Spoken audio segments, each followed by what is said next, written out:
Yoho, apa kabar nakama semuanya? Semoga nakama semua selalu dalam keadaan yang sehat-sehat saja. Pada video kali ini kita akan membahas mengenai hal apa saja yang terjadi pada One Piece chapter 1088. Baiklah, tanpa basa-basi lagi, langsung saja mari kita mulai.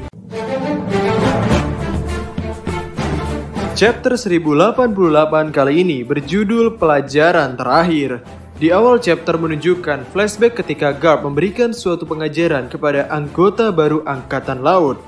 Garp memberikan pertanyaan kepada anggota baru itu, bahwa jika ada seorang kakek tua dan bayi, dan kau sedang mengendari kapal yang hanya muat untuk 2 orang, apa yang akan kau lakukan?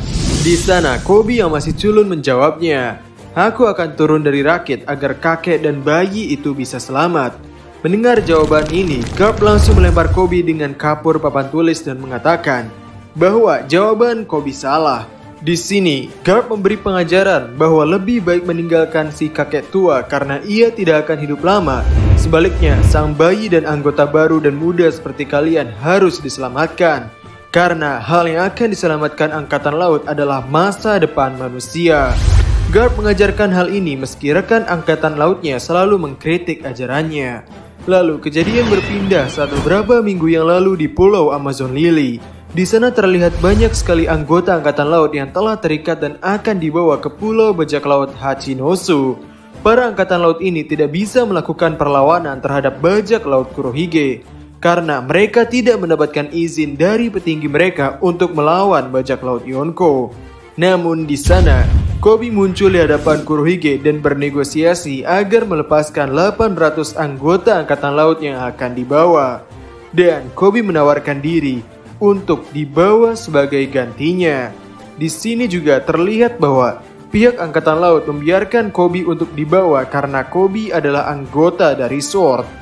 Lalu panel berpindah ke masa sekarang di mana para Angkatan Laut mulai panik melihat tangan raksasa Avalo Pizarro akan menjatuhinya. Para anggota Angkatan Laut ini mulai pasrah karena tidak bisa melukai tangan raksasa ini, bahkan dengan bola meriam atau senjata lainnya.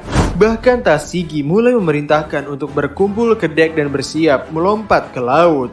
Lalu di sisi Garp dan Koby, terlihat Koby mengkhawatirkan akan adanya ratusan anggota Angkatan Laut dan warga yang akan meninggal jika tangan raksasa itu jatuh mengenainya. Dan ketika Koby menanyakan apa yang harus ia lakukan, dengan senyum di wajahnya dan penuh percaya diri, Garp berkata, kalian bisa menyelamatkan mereka. Dan di saat Koby, Helmeppo, dan Groose terkejut dengan apa yang Garp katakan, Garp menjelaskan strategi yang akan dilakukan. Di sana Garp akan membuat sedikit celah. Lalu, Kapten Koby, kau akan menghancurkan tangan monster pulau itu. Laksamana Muda Groose, kau akan melindungi puing-puing yang akan disebabkan oleh hantaman itu. Letnan Komandan Helmeppo, pastikan tak ada yang mengganggu mereka berdua. Dan ketika mereka bertiga akan bertanya tentang strategi ini, Garp menambahkan, kalian harus bisa membuat keputusan dengan cepat. Dan sesaat setelah itu, mereka bertiga melesat. Terlihat Koby, Groose, dan Helmeppo sedang berlari ke atas lengan Avalo Pizarro. Para bajak laut yang ada di sana meremehkan Koby yang tidak bisa melakukan apa-apa tanpa Garp. Ketika berlari, Groose bertanya kepada Koby apakah Koby memiliki bom atau sejenisnya sehingga Garp berkata Koby akan menghancurkan tangan raksasa itu. Lalu Koby pun menjawab, tidak, aku tidak punya, tapi aku akan mencoba apa yang aku bisa lakukan. Dan di saat bajak laut yang mengejar menembak Koby dengan meriam, sesuai dengan perintah Garp, Helmeppo tidak membiarkan mereka mengganggu Koby dan Groose. Dan di sisi Garp, terlihat ia bangkit lagi di hadapan Kuzan. Garp berkata bahwa ini hanyalah goresan kecil. Dan setelah itu, Garp pun melesat dengan cepat ke arah Kuzan, memukul Kuzan sampai Kuzan terjatuh, dan melesat dengan cepat ke arah patung kepala tengkorak Avalo Pizarro. Dan setelah itu, Garp memberikan pukulan telak pada kepala tengkorak itu dengan teknik Galaxy Divide. Dan satu pukulan telak itu mampu membuat Avalo Pizarro sangat kesakitan. Dan di saat tangan Avalo Pizarro mulai terangkat ke atas karena kesakitan, Koby melompat dan berteriak, aku akan memenuhi ekspektasimu.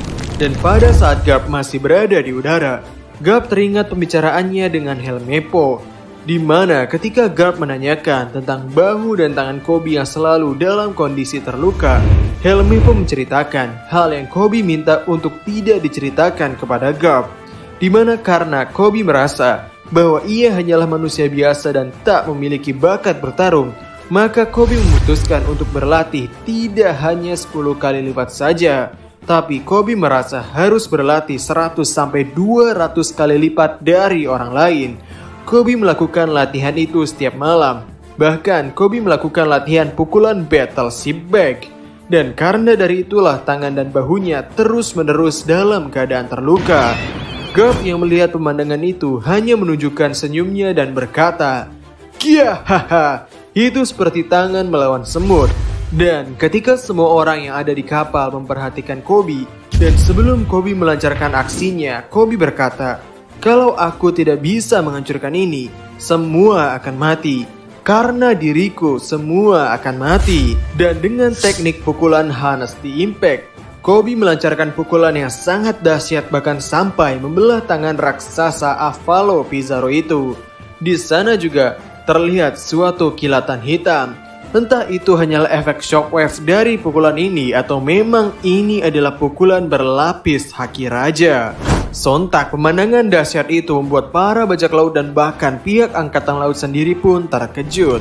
Dan Avalo Pizarro tentu saja merasa sangat kesakitan akibat serangan ini. Dan di sisi Garp, ia tertawa terbahak-bahak sampai mengeluarkan air mata melihat muridnya melakukan hal gila seperti itu.